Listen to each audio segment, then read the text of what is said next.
Olá, meninos e meninas, estudantes do nosso Conquistar. Eu sou a professora Juliana Moraes, professora de Biologia do Centro de Mídias de Educação do Amazonas. E aí, você já segue a gente lá nas redes sociais? Já? Se não, segue lá, @conquistar.seducan. Aproveita e me segue também, @ju_bio. E qualquer citação que você fizer, qualquer postagem que você fizer com relação a nós, #conquistar22.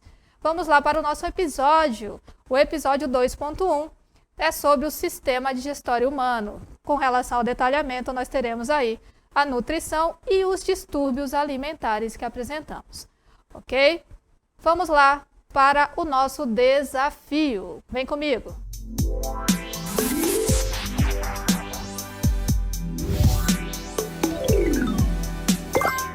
Vamos lá para o nosso desafio 1.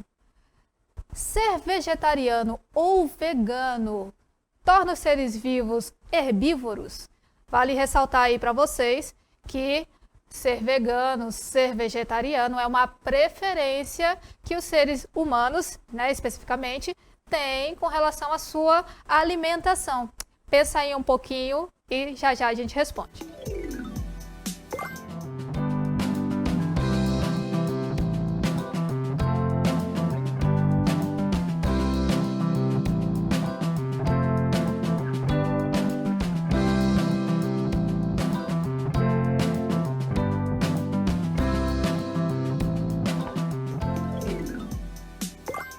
E vamos lá para a resposta do nosso primeiro desafio.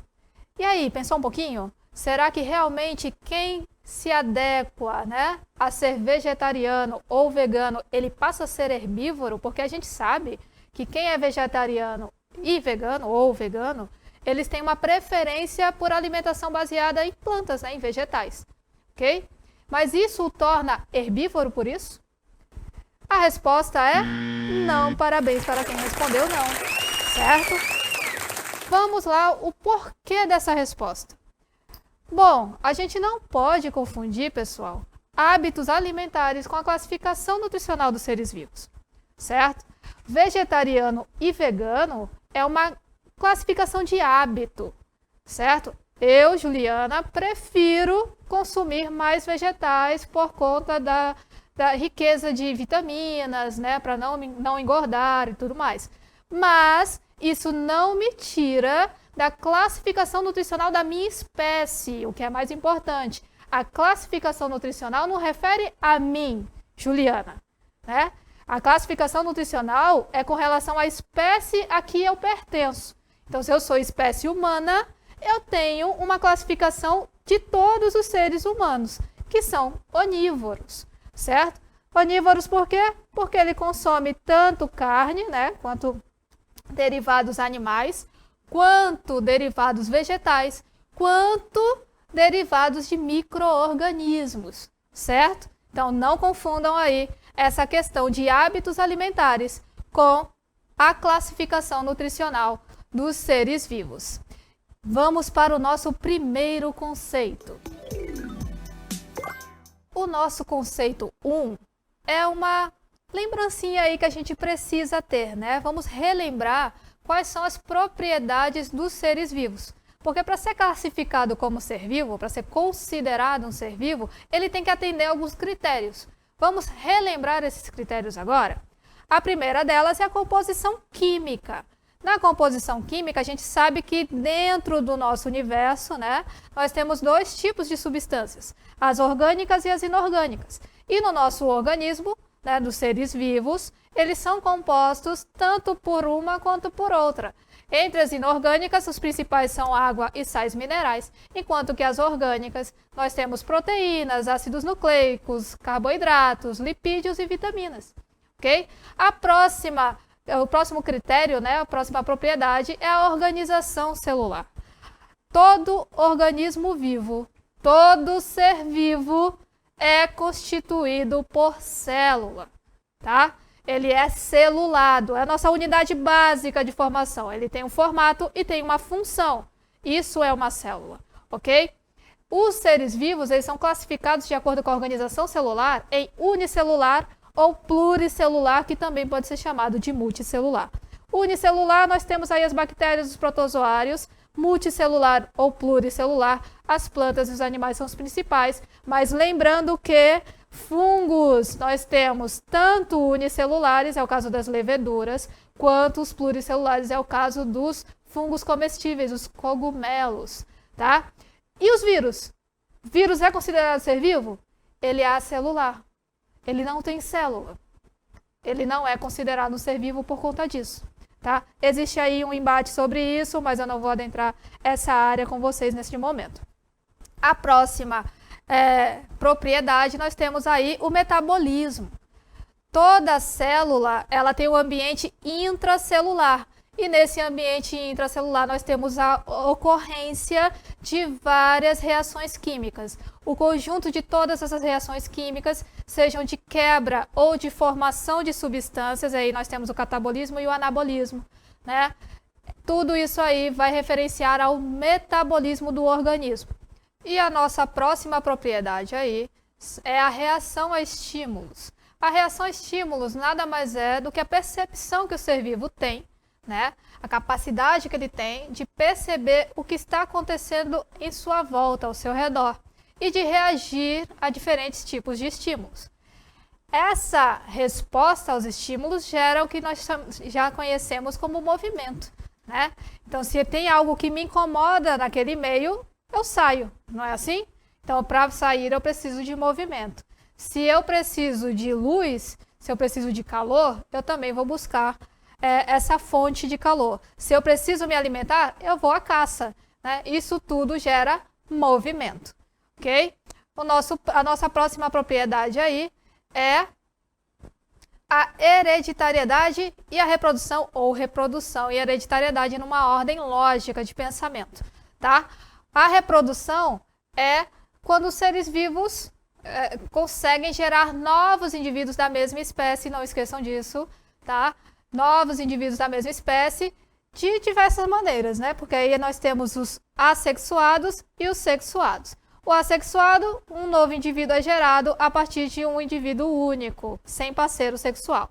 Já o sexuado, nós temos a necessidade da existência de parceiro sexual para que haja o acasalamento e aí gerar um novo indivíduo, certo? E aí essa geração de novo indivíduo tem a questão da hereditariedade, que é a transmissão do conjunto de instruções genéticas, né? O nosso código genético sendo transmitido para os nossos herdeiros, os nossos descendentes.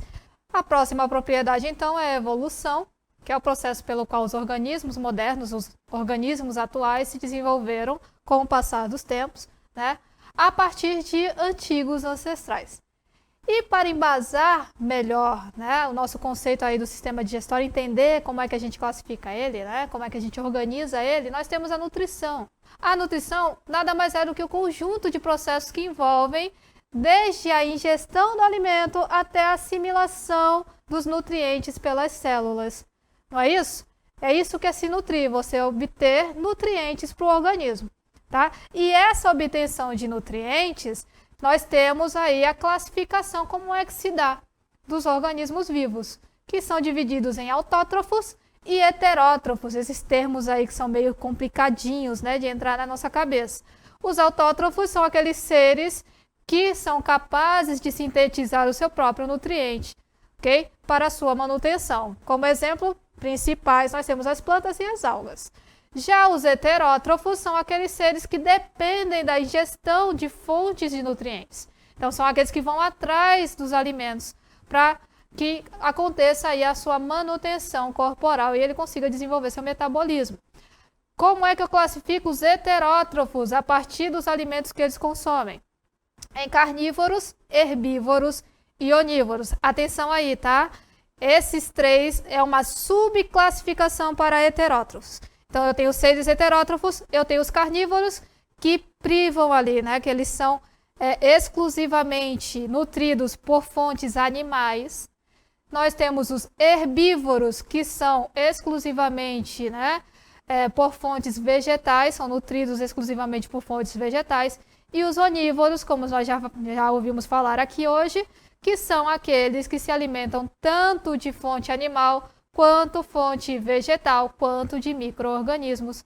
Nós temos aí como exemplo os ursos, né? Que nós temos a ideia dos filmes americanos que são carnívoros e tudo mais, mas eles são onívoros por consumirem frutos, certo? Assim como nós. Nutrição da espécie humana, então, é baseada em carne, vegetais e micro-organismos, tá bom? Isso nos dá a classificação de heterótrofos, onívoros. E, por fim, a nutrição favorece o nosso desenvolvimento, o nosso crescimento, que também é uma propriedade. A presença dos nutrientes, então, favorece o desenvolvimento ou crescimento dos seres vivos. Com relação à nutrição humana, vale ressaltar a quantidade e os tipos de alimentos que nós precisamos ter na nossa dieta para suprir aí os nutrientes que nós precisamos. Lembrando que esses nutrientes têm que ser ricos, né? Tem que ter uma riqueza aí, um balanceamento, na verdade, entre estes compostos aqui, que são os carboidratos, os lipídios, as vitaminas, né? Importantíssimas, as proteínas, os ácidos nucleicos, a água e os sais minerais. E como é que a gente obtém esses nutrientes para a gente? A partir dos alimentos, que nós classificamos em energéticos, que são fundamentais para o nosso fornecimento de energia, para gerar energia para o nosso corpo em forma de ATP, não esqueçam, olha o ATP importantíssimo aí. Nós temos também os alimentos reguladores, que são fundamentais aí para que contribuem, né, na regulação do funcionamento do nosso organismo, principalmente na nossa imunidade, ok? Que deixa mais regula realmente o funcionamento, tá? E as vitaminas importantíssimas, né, contidas aí nos vegetais, nas frutas. As próximas, né, os próximos alimentos são os construtores. Os construtores ajudam para compor o nosso organismo. Então, a gente precisa ter uma reposição de nutrientes para compor algumas partes do nosso corpo, os músculos, por exemplo, a nossa pele. Então, quando a gente se preocupa com colágeno, né, com a composição muscular, proteínas são construtores, né? Temos aí nos alimentos que são construtores, por exemplo. E como desafio 2 para gente, eu trouxe uma perguntinha aí, uma dúvida, né, para vocês. Vocês sabem qual é a diferença entre a bulimia e a anorexia? Vocês conhecem esses dois distúrbios? Vou dar um tempinho aí para vocês pensarem e a gente já volta.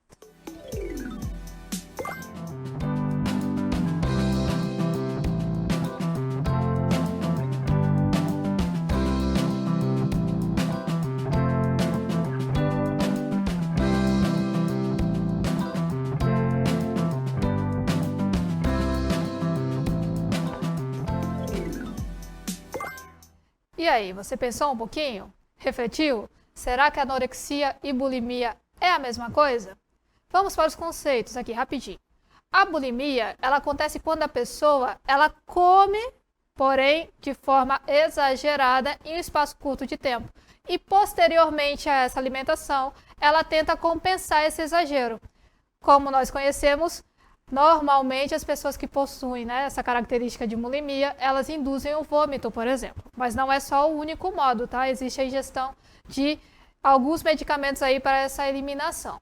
Por outro lado, a anorexia, a pessoa tende a não se alimentar, porque ela pensa já que ela já tem um formato corporal que não lhe agrada, provavelmente que ela já tem um formato obeso ali, né, na mente dela, e ela se inibe de se alimentar para não engordar mais. Ok, fica a dica aí para vocês. Vamos para o nosso segundo conceito. E como conceito número 2, nós temos aí a definição do que é o distúrbio alimentar ou transtorno alimentar. Nada mais é do que um termo muito amplo, usado para designar qualquer padrão de comportamento alimentar que causem aí severos prejuízos à saúde de um indivíduo. E olha, se engana quem pensa que o distúrbio alimentar está associado apenas à obesidade, que a gente ouve muito isso, né? Ah, distúrbio alimentar já se liga à obesidade. Na verdade, o distúrbio alimentar, ele serve para os dois extremos, tá? Ele também é utilizado, um termo utilizado, né? para o exagero de se alimentar, como a falta da alimentação também, que ambos causam aí os severos prejuízos para a saúde do indivíduo. Como os principais distúrbios alimentares, né, os que mais são conhecidos, nós temos a bulimia, a anorexia, a compulsão alimentar e a obesidade. Ok, vamos lá para as nossas considerações finais. Então, curtiu o nosso episódio? Foi interessante ou não foi? Conhecer um pouquinho mais sobre a nutrição do nosso organismo. Foi, né? Vamos lá para o nosso momento selfie. Prepara o celular aí. Vou fazer a pose, hein? Olha o carão. Já? Preparou?